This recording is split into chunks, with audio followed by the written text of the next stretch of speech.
Nunca encontraram o corpo de Lucas. Ângela voltou, mas não era mais ela.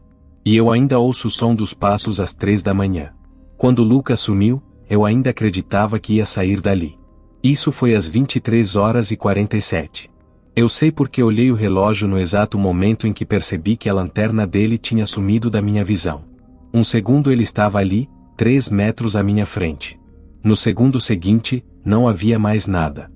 Só o corredor escuro e o cheiro de mofo úmido que tinha me acompanhado a noite inteira. Deixa eu contar como chegamos aqui. Meu nome é Rafael. Tenho 32 anos, sou jornalista freelancer, e nunca me considerei o tipo de pessoa que faz coisas como essa. Entrar numa cidade morta à meia-noite com 2 conhecidos e uma câmera barata não era exatamente o meu perfil. Mas Varedo não era qualquer cidade, e eu não estava lá por trabalho. Estava lá por causa da minha mãe. Ela cresceu em Varedo. Viveu lá até os 12 anos, quando a cidade foi evacuada em 1987 por conta de um vazamento industrial que nunca foi explicado direito pelos documentos que consegui. O governo chamou de contaminação do lençol freático. Os moradores chamaram de outras coisas. Minha mãe chamava de o que ficou lá dentro, e nunca elaborou mais do que isso. Ela morreu sem elaborar mais do que isso, e eu precisava entender o que ela quis dizer. Foi assim que apareceram Lucas e Ângela na minha vida. Lucas eu conhecia de um fórum de locais abandonados. Ângela eu não conhecia de lugar nenhum, e ainda hoje não sei bem de onde ela veio. Fomos 3. Voltamos 2. E os 2 que voltaram não voltaram iguais. Chegamos a Varedo às 19 horas de uma sexta-feira de outubro. O sol ainda estava no céu, mas já estava baixo, e a luz que ele jogava sobre as construções dava a tudo uma cor que eu não saberia nomear. Não era laranja. Não era vermelho. Era algo entre os dois, sujo, como se a luz tivesse passado por filtros que não deveria ter passado. Lucas desceu da van primeiro, como sempre. Ele era assim, o tipo de pessoa que entra primeiro em qualquer lugar, não por coragem, mas porque genuinamente não processa perigo da mesma forma que o resto de nós. 34 anos, barba por fazer, mochila cheia de equipamentos que ele mal sabia usar. Tinha um sorriso irritante que aparecia nas horas mais inapropriadas. Cara, ele disse, olhando para a rua principal de Varedo, isso aqui é incrível. Não era incrível. Era perturbador de um jeito que eu não consigo descrever bem sem soar dramático. As ruas eram largas demais para uma cidade pequena, como se tivessem sido planejadas para um volume de tráfego que nunca existiu. As casas tinham todas o mesmo tamanho, o mesmo tijolo aparente, a mesma disposição de janelas, 2 em cima, uma embaixo, porta no centro. Como se alguém tivesse construído a cidade inteira a partir de um único projeto repetido até a náusea. Árvores haviam crescido por dentro de algumas delas. Raízes tinham partido calçadas ao meio. A natureza estava devorando tudo em silêncio e com uma paciência que me deixou desconfortável. Ângela ficou parada perto da van por um tempo que pareceu longo demais. Eu achei que ela estava com medo. Depois percebi que ela estava prestando atenção em alguma coisa que eu não conseguia identificar. Ângela, eu chamei. Ela virou. Seus olhos eram muito quietos para alguém que estava olhando para o que ela estava olhando. Tem mais luz do que devia ter, ela disse. Não entendi o que ela quis dizer naquele momento. Entendi mais tarde. Muito mais tarde, e tarde demais. Lucas tinha nos encontrado online 3 meses antes. Ele documentava locais abandonados no interior de São Paulo, fábricas, hospitais, vilas operárias, esse tipo de coisa. Quando eu postei uma pergunta num fórum sobre Varedo, ele apareceu em menos de 1 hora com um documento de 40 páginas que ele mesmo tinha compilado.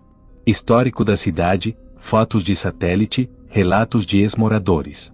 Você é jornalista mesmo ou só é obcecado? Eu perguntei na época. As duas coisas não se excluem, ele respondeu. O hábito irritante dele era fotografar tudo. Tudo. O pé de uma cadeira quebrada. O padrão de mofo numa parede. Uma mosca morta sobre um azulejo. Ele ficava para trás constantemente por causa disso, e eu passava metade do tempo esperando ele alcançar o grupo. Ângela era diferente.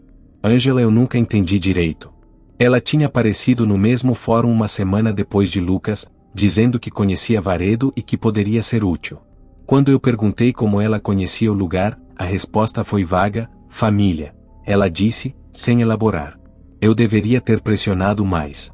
Não pressionei porque ela tinha informações que nenhum de nós tinha. A planta do sistema de esgoto, o nome das ruas originais que não apareciam em nenhum mapa moderno, a localização de uma estrutura que ela chamou apenas de o depósito e que disse ser importante verificar. Ela não disse porque era importante. E eu não perguntei. Passamos as primeiras 2 horas caminhando pela parte residencial. Lucas fotografava. Eu gravava notas de voz.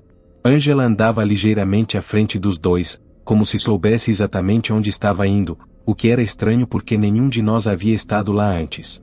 Foi ela quem viu primeiro. Estávamos passando por um cruzamento quando ela parou de andar abruptamente. Sem avisar. Eu quase bati nela. O quê? Eu perguntei. Ela apontou para o prédio na esquina. Era o que deveria ter sido uma farmácia, ainda dava para ler as letras desbotadas na fachada. No 2º andar, numa janela sem vidro, havia uma silhueta. Não era a silhueta de uma pessoa. Era alta demais para ser uma pessoa. E não estava se movendo da forma que coisas vivas se movem, estava absolutamente imóvel com a exceção de um detalhe que demorei alguns segundos para processar. A cabeça estava inclinada para o lado, num ângulo que pescoços humanos não fazem. Animal, Lucas disse imediatamente, levantando a câmera. Provavelmente um macaco. Não tem macaco nessa região, Ângela disse, ainda olhando para a janela. Um bicho qualquer, então. Pode ser sobra. Não é sobra. Eu olhei para Lucas. Lucas olhou para mim. Quando os dois voltamos para a janela, a silhueta não estava mais lá. Lucas passou os 5 minutos seguintes tentando encontrar uma explicação racional, e eu deixei ele falar porque sentia que era importante para ele. Iluminação. Reflexo. Alguém que entrou antes de nós e estava explorando por conta própria. O vento movendo algo pendurado no teto. Ângela não disse nada durante esse tempo. Só ficou olhando para a janela vazia com uma expressão que eu definiria como reconhecimento. Não medo. Reconhecimento. Devíamos ter ido embora naquele momento. Em vez disso, tomamos a decisão que pessoas tomam quando não deveriam. Decidimos verificar o prédio. Lucas queria entrar. Eu queria entender o que tínhamos visto. Ângela disse apenas, o depósito fica a 3 quarteirões daqui, que é onde precisamos estar de qualquer forma. Subimos as escadas da farmácia. O 2º andar estava vazio. No ponto exato onde a silhueta deveria ter estado, havia apenas uma marca no chão, um círculo perfeito de pó deslocado, como se algo tivesse estado ali de pé por tempo suficiente para deixar uma impressão. Lucas fotografou. Eu gravei. Ângela ficou parada na porta da escada, olhando para baixo, de volta para a rua. Quando perguntei o que ela estava vendo, ela disse, verificando se ainda é um. O quê? Eu perguntei. Ela não respondeu. Às 21h30, chegamos ao depósito. Era um galpão industrial de 2 andares nos fundos de uma rua que não aparecia em nenhum mapa, exatamente onde Ângela havia dito que estaria. A estrutura era diferente das outras construções, mais nova, ou talvez apenas mais bem conservada. Não havia vegetação crescendo sobre ela. Nenhuma janela quebrada. A porta de metal estava fechada mas não trancada, e quando Lucas a empurrou, ela girou no eixo com uma suavidade que não combinou com o aspecto da construção. Dentro, havia estantes metálicas que iam do chão ao teto. A maioria estava vazia. Mas numa delas, no fundo do galpão, havia uma fileira de caixas de arquivo com etiquetas manuscritas. Cada etiqueta tinha um nome. Passei meu dedo pela fileira até encontrar o nome que procurava. Carvalho, Miriam. O nome de solteira da minha mãe. Não houve tempo para abrir a caixa. O barulho começou no 2º andar, uma sequência ritmada de batidas no chão, lenta demais para ser um animal assustado, rápida demais para ser estrutural. Eram passos. Passos deliberados, que paravam por 3 ou 4 segundos e recomeçavam. Como se algo estivesse se deslocando até um ponto específico, parando para checar alguma coisa, e continuando. Lucas ficou branco. Mas não saiu do lugar. Alguém entrou atrás de nós, ele sussurrou. Não, Ângela disse. Como você pode ter certeza? Porque a porta fechou por dentro quando entramos, e eu não ouvi mais ninguém entrando. Os passos pararam diretamente acima de nós. Ficamos os 3 imóveis por algo que deve ter sido 45 segundos mas pareceu muito mais longo. Então Lucas fez a segunda coisa errada da noite. disse vou verificar e começou a andar em direção à escada no canto do galpão. Lucas, eu comecei. Vai ser uma linha boa no meu canal, ele disse, com aquele sorriso. Pode vir gravar. Eu deveria ter impedido. Em vez disso, fui atrás dele. Ângela ficou parada no fundo do galpão, de costas para a estante, e disse uma coisa que eu entendi errado na hora. Não se separem. Nós nos separamos. O segundo andar estava escuro além da capacidade das nossas lanternas de compensar de forma satisfatória. Havia algo no ar que parecia absorver a luz em vez de refleti-la. Não é uma descrição técnica, eu sei. Mas é o que percebi. Lucas estava à minha frente fotografando quando algo se moveu no fundo do corredor. Não foi um movimento brusco. Foi lento, controlado, como um braço saindo de trás de uma estrutura metálica. Mas o braço era comprido demais. E os dedos, eu vi os dedos por uma fração de segundo à luz do flash da câmera de Lucas, eram em número errado. Lucas abaixou a câmera. Olhou para a imagem que havia capturado. Virou para mim com uma expressão que nunca havia visto nele antes, atenção pura, sem a camada de racionalização que ele sempre interpunha entre ele e as coisas. Ok, ele disse, muito quieto. Ok. Voltamos para as escadas. Descemos. E quando chegamos de volta ao térreo, Ângela estava exatamente onde tínhamos a deixado. Mas não estava mais olhando para a estante. Estava olhando para cima, para o teto, com a mesma expressão que havia tido na janela da farmácia. Ele foi verificar o que está aqui, ela disse, sem olhar para nós. Agora ele sabe que somos 3. Quem? Eu perguntei. Ela finalmente abaixou os olhos para mim. O que ficou? Eram quase 23 horas quando eu ouvi um som que não consigo descrever sem que as pessoas me olhem de um jeito específico. Era parecido com uma voz humana, mas com uma frequência que vozes humanas não alcançam, muito baixa, quase subaudível, que eu sentia mais no peito do que nos ouvidos. Durou talvez 5 segundos e veio de algum lugar à esquerda do galpão, de um corredor lateral que nenhum de nós havia verificado. Lucas foi verificar. Ângela disse não com muita calma. Eu fui atrás de Lucas. O corredor era estreito e terminava numa porta. A porta estava aberta. Atrás dela havia uma sala pequena com uma janela no fundo, no centro, uma cadeira de escritório velha que girava devagar no sentido horário, como se alguém acabasse de ter se levantado dela. Lucas entrou. Eu parei na porta. Tem algo aqui, ele disse, se abaixando para verificar algo no chão. Parecem marcas de... A luz da sua lanterna foi embora. Não apagou gradualmente. Desapareceu. Como se tivesse sido engolida. E Lucas não disse mais nada. Eram 23 horas e 47. Gritei o nome dele por um tempo que não sei medir. Entrei na sala com a minha lanterna, varei o espaço, verifiquei atrás da cadeira, dentro de um armário embutido que eu não havia visto antes. Nada. Voltei correndo para o galpão. Ângela estava no mesmo lugar. Ela não tinha se movido. Ele sumiu, eu disse, sem conseguir manter a voz no registro normal. Eu sei, ela disse. Precisamos. Ele não foi embora, ela me interrompeu. Ele ainda está aqui. Só não está mais aqui. Ela tocou o centro do peito, depois apontou para o ar ao redor. Entendeu? Não entendi. Mas sabia que precisava que ela explicasse tudo o que sabia, imediatamente, e sem filtros. Então fala, eu disse. Ela falou. Ângela me contou que Varedo não foi evacuada por conta de um vazamento. Segundo ela, e ela me contou isso sentada no chão de um galpão industrial às meia-noite enquanto algo se movia no andar de cima. A história do vazamento foi construída às pressas em 1987 para explicar uma evacuação que já estava acontecendo de forma desordenada há semanas. Os moradores estavam saindo. Não porque foram mandados. Porque não conseguiam mais dormir. Porque encontravam coisas nas casas de manhã que não estavam lá na noite anterior. Porque crianças começaram a acordar falando em línguas que não conheciam. Minha avó morou aqui, ela disse. Ela foi uma das últimas a sair. Me contou que o que ficou em Varedo estava aqui antes das casas. Antes da cidade. E que a cidade foi construída em cima de um lugar que não devia ser construído. Você veio aqui antes, eu disse. Não era uma pergunta. Ela hesitou por exatamente o tempo que leva para decidir quanto contar. Uma vez. Há 2 anos. Com mais 2 pessoas. E foi quando aprendi a regra.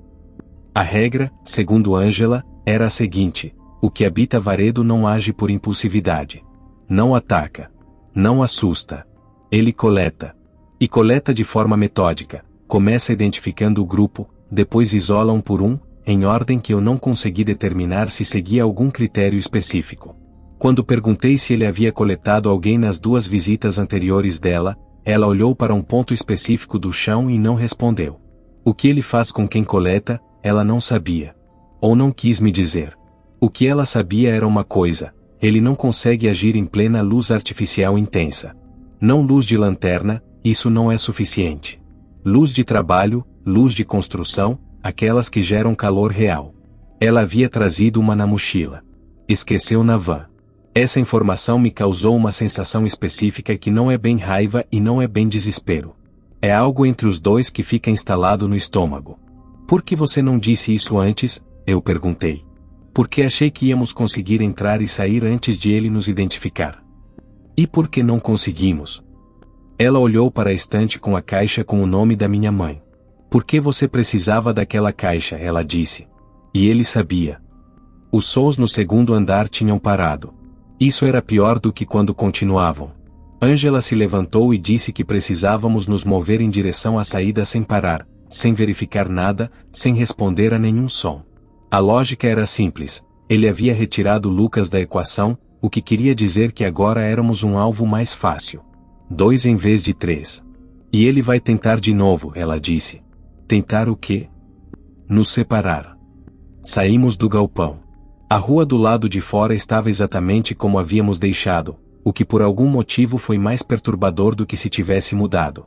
O céu estava limpo, as estrelas estavam lá, e a cidade morta estava quieta de um jeito que cidades não ficam quietas, sem vento, sem animais, sem o murmúrio de fundo que o ar sempre tem. Andamos rápido. Ângela à minha esquerda, eu deliberadamente não deixando mais de 1 metro entre nós. Depois de talvez 3 minutos de caminhada, ela disse: não olhe para a esquerda. Olhei para a esquerda. Ele estava numa ruela entre 2 prédios, a uns 8 metros de distância. E dessa vez eu o vi melhor do que em qualquer momento anterior, não completo, mas melhor. Era alto, de proporções que não encaixavam em nenhuma anatomia que eu conhecia. Os braços desciam demais, os joelhos dobravam ligeiramente para o lado errado. A cabeça estava inclinada da mesma forma que na janela da farmácia, mas agora eu via por quê. Ela era grande demais para o pescoço que a sustentava, e o pescoço compensava cedendo. Não tinha rosto. Ou tinha, mas estava virado para dentro. E estava segurando alguma coisa na mão esquerda. Era a câmera de Lucas. Não me movi. Ângela me puxou pelo braço sem dizer nada, e eu me movi porque ela me moveu, não porque meu corpo tomou essa decisão por conta própria. Caminhamos os últimos 2 quarteirões até a van em silêncio, sem correr. Ângela havia dito que correr seria interpretado como resposta, e que resposta era o que ele buscava para aprender. Chegamos à van. Abri. Entramos. Eu coloquei a chave na ignição e percebi que tinha ido embora sem a caixa. Sem o nome da minha mãe. Sem saber o que havia dentro. Preciso voltar, eu disse. Não. Ângela. Rafael. Ela disse meu nome de uma forma que eu havia ouvido antes apenas uma vez na vida, quando alguém me disse que minha mãe havia morrido. Com aquele peso específico de coisa que não tem volta. Ele deixou a caixa lá de propósito. Para que você voltasse. Fiquei olhando para o painel da van por talvez 2 minutos. Depois liguei o motor e saí de Varedo. Nunca encontraram o corpo de Lucas. A polícia registrou como desaparecimento. A família dele me ligou 3 vezes nas primeiras 2 semanas. Na terceira semana, pararam de ligar. Não sei o que isso significa, se chegaram a uma conclusão ou se simplesmente não conseguiam mais perguntar. Eu dei um depoimento que foi o mais verdadeiro que pude ser dentro dos limites do que alguém pode dizer numa delegacia sem ser encaminhado para algum tipo de avaliação. Disse que ele havia entrado numa sala e que quando olhei de novo, ele não estava mais lá. Disse que procuramos. Disse que não encontramos. Disse que saímos sem ele porque não tínhamos escolha. Essa parte era mentira. Tínhamos escolha. Eu fiz a escolha. E vivo com ela. Ângela ficou comigo até a manhã seguinte. Dormiu, ou fingiu dormir, no banco de trás da van enquanto eu ficava parado num posto de gasolina a 140 quilômetros de Varedo, incapaz de fechar os olhos. De manhã, ela acordou, tomou um café numa garrafinha térmica que tirou da mochila, e me disse que ia embora. Posso te perguntar uma coisa? Eu disse. Pode. As duas pessoas que vieram com você da vez anterior. O que aconteceu com elas? Ela tampou a garrafa. Olhou para a paisagem do lado de fora da janela por um tempo. Uma sumiu e ela disse. A outra voltou. E a que voltou? Ela desceu da van sem responder. Eu soube a resposta de qualquer forma, porque passei os 3 meses seguintes observando Angela sem que ela soubesse. Não é algo que me orgulho. Mas foi o único jeito que encontrei de entender. Ela dormia com as luzes todas acesas. Ela nunca entrava em prédios escuros. E às vezes, quando ela pensava que estava sozinha, eu a via olhando para pontos no espaço à sua volta com aquela mesma expressão da farmácia. Não medo. Reconhecimento. Como se ela estivesse verificando algo que a maioria de nós não consegue ver. Como se ela estivesse verificando se ainda era um. No 4º mês, Angela desapareceu. Não da forma que Lucas desapareceu, ela foi embora voluntariamente, da forma que pessoas vão embora quando decidiram que é hora.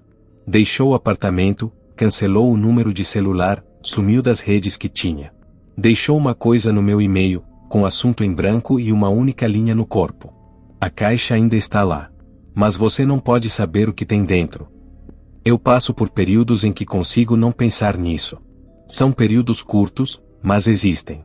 Depois passa, e eu fico acordado às 3 da manhã ouvindo o som dos próprios passos, os meus, porque os dou no quarto quando não consigo dormir, e tentando convencer a mim mesmo que o ritmo é humano.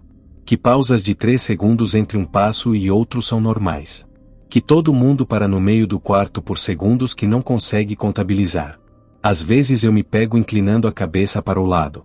Num ângulo que não devia ser possível. E eu endireito, e eu não sei desde quando estou assim, e há uma parte de mim que não quer saber. Há uma parte de mim que já sabe. Varedo ainda está lá. O Google Street View não tem cobertura da área. A rodovia que leva à cidade foi fechada para manutenção em novembro do ano passado, segundo o site do governo estadual, sem data prevista de reabertura. Não sei o que está na caixa com o nome da minha mãe. Não sei o que ela quis dizer com o que ficou lá dentro. Não sei se Lucas está sofrendo ou se sofrer é uma categoria que ainda se aplica aonde ele está. Não sei se a Angela que mandou aquele e-mail era a mesma Angela que saiu da van de manhã. O que eu sei é o seguinte, às 3 da manhã de ontem, acordei com a sensação de que havia alguém no quarto. Liguei a luz. Não havia ninguém. Mas no chão, no centro do quarto, havia um círculo perfeito de pó deslocado. Como se algo tivesse estado ali de pé. Por tempo suficiente para deixar uma impressão. Ele sabe onde você está agora. E você está lendo isso com a luz acesa, espero.